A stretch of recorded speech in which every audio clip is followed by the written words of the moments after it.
kohën e pejgamberit sallallahu alaihi wasallam, kur kanë ardhur delegacionet, e kanë pranuar Islamin edhe kanë ardhur me paraqit Islamin pejgamberit alayhis salam, dhe e ka pas tradit pejgamberi alayhis salam me ndru gjithmonë udhëhecin.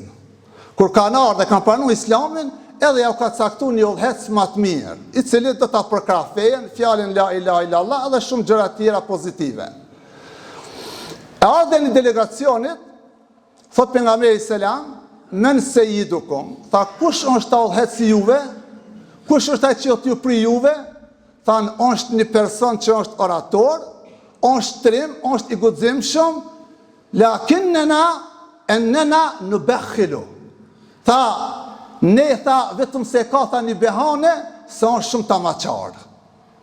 Udhëheci tha tamaqar, kërnac, koprac, dërshtërngut, tha kjo ma edve ushejin.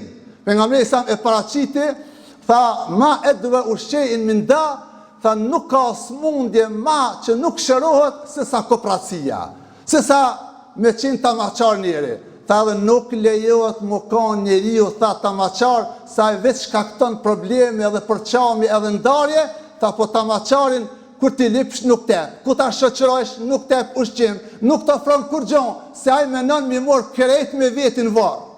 E pejgamberi selam nuk toleroj, tha se edhe kjo është një lloj përqamje dhe shkakton ndasinë mes njerëzve.